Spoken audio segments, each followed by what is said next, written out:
I was always a firm believer of whatever gift that you have culturally, you should be able to make a life out of it. Right now I'm working on dog collars, beaded dog collars. I haven't made money since March, so I got to figure out other ways to take care of myself and my family. So what better way to do it than to use your own culture?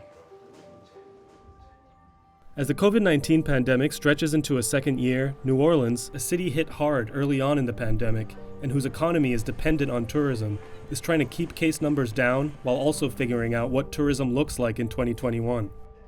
To better understand how the city's economic landscape is impacting those whose livelihoods are connected to the tourism industry, I spoke to a few people to find out how they're surviving financially and what's at stake for their businesses and their communities. How important is tourism to the New Orleans economy? Tourism is our major economic driver. Mardi Gras is a big, big deal. There is a tremendous amount of tax revenue generated, so we are certainly missing that. The destination marketing organization in the city says the tourism industry was down 70% in 2020 compared to 2019. But Jay Banks, a city council member, says safety is the priority over finances. I clearly understand the economics of this, but I'm also clearly understanding the health concerns of it. And while I would like to be able to say that we could do everything we do and keep people safe, unfortunately we can't.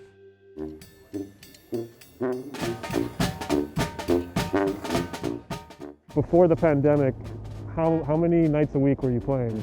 So I was playing like 2-3 clubs a week. Okay. Before the pandemic. Renard Henry, who was born and raised in Treme, a historically black neighborhood with deep-rooted musical traditions, comes from an important musical family in New Orleans. Chester Jones is my grandfather, and I have an Uncle Benny. He's the leader of the Treme Brass Band, and I have my brother Corey Henry.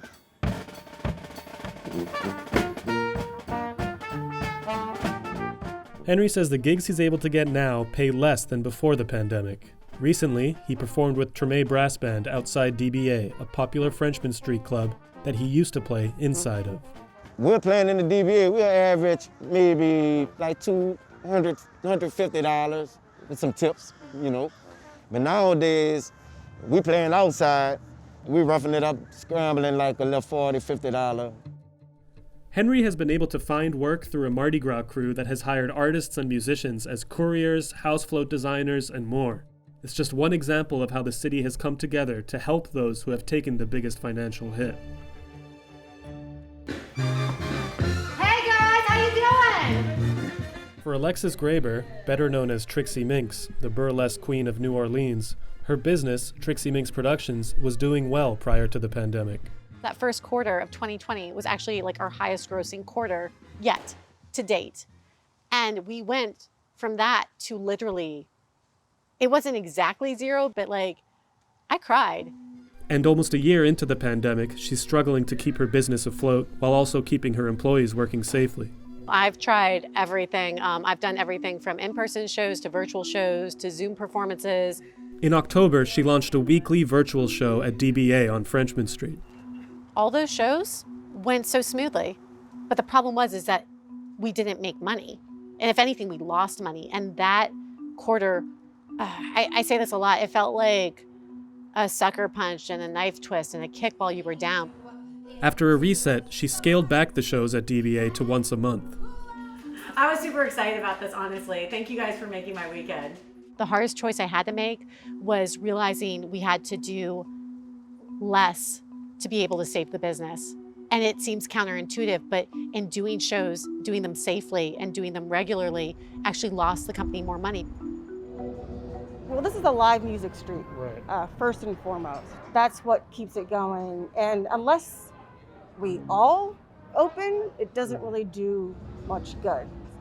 Another business owner who found that being open was actually causing her to lose more money is Sophie LOWRY, the owner of 3 Muses, a restaurant and jazz club on Frenchman Street. A regular Friday night, you can't even get a table or sit at the bar. But the pandemic forced the restaurant to close down in March until they were able to get a PPP grant. I had used my savings, I borrowed money from family, exhausted every avenue I had until finally the money came in. She tried to reopen for takeout and delivery, but without the street's regular foot traffic, she found it wasn't sustainable. Can you talk a little bit about how much you're still paying to keep this place dormant? Back in March, April, May, not only did we have the rent and the utilities, we still had purveyors that we owed. So our income stopped March 15th, but our bills kept coming in. It was somewhere around $30,000 a month, just operating costs on a shuttered business. Thankfully, that's gone down as our bills were paid. So now I would say it's around $15,000 a month for a closed business, yes. With zero revenue coming in Zero to revenue. balance that out. Right. Her application for a second round of PPP was denied, but she's reapplied with additional documentation, and she's holding off on reopening until she gets funding and the COVID-19 outlook improves.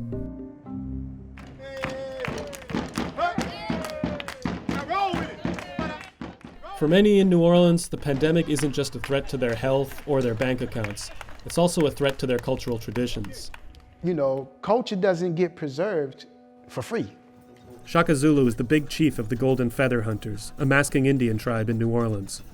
He has a few businesses related to his culture, like a gallery, a stage performance, and a feather supply company. On the weekends, he teaches an African stilt dancing class in his community. My life is, you know, not just a cultural keeper. This is what I do for a living. The pandemic ground his work to a halt, but for Zulu, the questions are bigger than when he will be able to resume those projects. I think this pandemic exposed what's been going on since the beginning. He says the pandemic has highlighted long-term inequality, how dollars brought into New Orleans by tourists don't always find their way back to the culture bearers who attract many of those visitors to the city. How come it's always about us, but when it comes to economics, it's without us?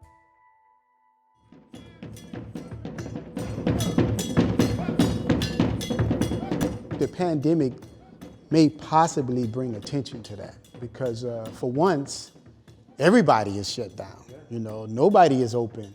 So now, what's going to bring the tourism back?